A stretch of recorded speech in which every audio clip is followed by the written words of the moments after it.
logical progression. The more people you kill in foreign countries, the more they hate you, and the more they're going to want to retaliate. So what we're forecasting is there's going to be a retaliatory strike against the United States, a retaliatory strike against the United States, a retaliatory strike against the United States, a retaliatory strike against the United States coming out of the Middle East as a result of our escalation of wars in those areas. What will happen is they'll call it terrorism rather than getting even, and they'll blame it on people that hate our liberty and freedoms, and they'll escalate it into something bigger. It's an old story, and it will be repeated, just the players will change, the lines will be almost the same. You've caught a lot of people's attention, I know, talking about the real risk of hyperinflation in the United States. First, could you define what hyperinflation would be? It's not necessarily 17,000%, right? Yes, I think, say 100% per annum would already qualify as hyperinflation, because if it's every year, then obviously the purchasing power of money depreciates very quickly. So what would put the United States in a situation like that? I mean, most people hear that and think, oh, that must just be impossible. This is the United States. Well, let's break down the economic history of the U.S. in two periods. The first period, 1800 to 1913, when the price level was stable and actually moderately falling. We had a deflationary boom. The U.S. had 4 million people, inhabitants in 1800, and in 1910 it had 90 million people. We had the entire industrialization of the United States, the construction of the railroads, the canals, electricity, the first cars, first airplanes, and so forth, under a stable price level. Then the introduction of the Federal Reserve in 1913, and since then the US dollar has lost 95% of its purchasing power. We already had a lot of inflation, and if this time it took 100 years to lose 95%, I think the next 95% loss in purchasing power will be very quickly.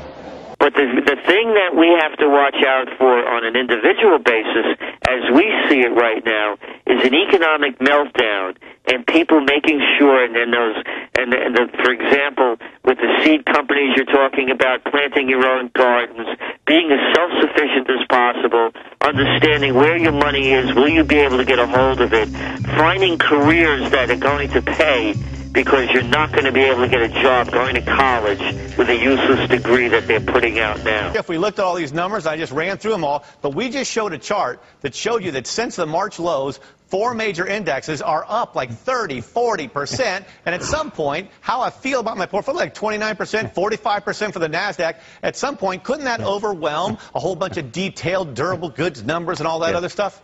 Now, you know, I think the good news is your record of inaccurate forecasting looks like it's going to be safe. I hear there's so much talk about green shoots on CNBC. It's like I'm watching the gardening channel. That's true. Listen, first of all, man, I love your optimism, your energy, all your charts. It's fantastic. And I'm a glasses half full guy, preferably beer. But I've tried that hair of the dog thing that bit you. It doesn't work. And I'm afraid that you're jumping just a little too fast, too far, because, look, we're still at negative 5.5%, and I know that's a lagging indicator. It's catching up, but I'm afraid the government's going to make it worse. I agree with Peter. We're talking about an energy plan that could be $2 trillion worth of taxes and just destroying our economy. This health care bill that could be another $1.6 trillion. I mean, you're talking about taxing overseas profits for the companies here. That's going to shed jobs here in America. Greg, you're killing my buzz, man. You're killing my buzz. But that stuff's going to happen. All the stuff you guys are worrying about is something that could happen 2 years out, 4 years out. Okay, let's look at what they're already doing. You can miss out on a lot of wealth. Let's look at what they're already doing with the spending and the deficits and the debt. And I'll tell you, from the people I know in my neighborhood, they're still scared, man. It's a revolving door between Washington and Goldman Sachs. You've got Geithner, who was Goldman Sachs, Hank Paulson, who was with Goldman Sachs. Goldman Sachs is a government bond dealer. They've been shown to be absolutely compromised in all of their dealings. They made bets against their own customers, shorting bonds that they themselves sold. Stock options. Let's be honest about what the stock options in this case are. Let's talk about what it is in this case. It's counterfeiting. In much of the cases of backdating stock options and issuing stock options and awarding of Reg D insider stock, this is counterfeiting to go along with fraud and embezzlement. You cannot position this as merely poor business practices or a one-off calamity in the financial market. This is a pre-planned financial holocaust by financial terrorists. And I think if bin Laden were running the central banks in America, he would be doing a much better job and less damage. Let's talk about the damage done to the American economy and the world economy by these financial terrorists. My point is Washington is doing it the wrong way. The policies they're following in Washington have never worked. They're bailing out a few thousand people, maybe a few 100,000 people in the financial community so they can keep their Lamborghinis, but it's not good for 300 million Americans, is what I'm saying. The people, you say, isn't America doing something right? Yeah, America's doing a lot right. People are saving, people are trying to cut back. In Washington, they're trying to run up more debt and more spending. Alexis, the idea that you can solve a problem of too much debt and too much spending with more debt and more spending, that is absolute insanity to anybody who's logical and rational, right, Jim, unless you're trying to save your friends on Wall Street. I completely agree. We can't spend our way out of it. This is not about saving anybody's friends on Wall Street. But the thing is, Jim, to sit here and say that the United States and the lawmakers right now on the Hill are not getting anything right would suggest that the country that everybody's looked to for some of the greatest capital growth and free markets in this country has been getting it wrong all along the way. People invested in our financial institutions. Alexis, what are they getting right? Tell me one thing they've got. Nobody's talking about the fact that America's not for free enterprises and a great country. We're not talking about that. We're not talking about what's happened over the last 100 years in America. We're talking about what's going on now in Washington and that they are taking us down a path which is going to lead to perhaps a lost decade. I want you to tell me what they're doing right. You say they're doing it right. Tell me what they're doing right. I'm not saying they're doing it right. Or it's going to get really weird. I think human beings are just a very complicated form of bacteria.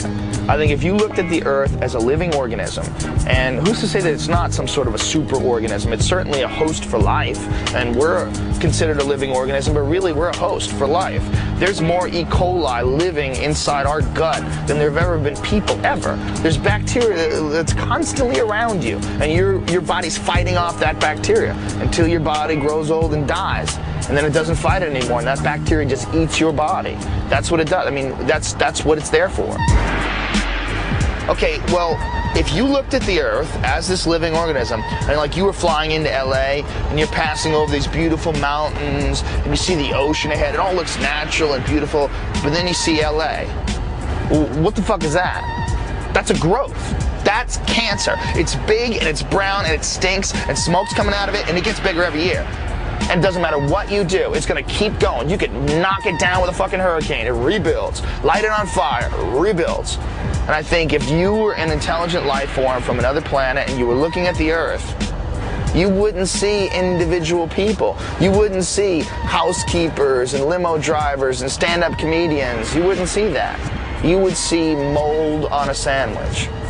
I think if you look at us objectively and the way we're headed and the way we've always been, it doesn't matter how much access to information we have, it doesn't matter how much technological innovation we have, we're always going to destroy the Earth. Because I think somehow or another that's what we're supposed to do. I think that's our purpose here on Earth. I think we are here to fuck shit up. I think we're here to eat the sandwich.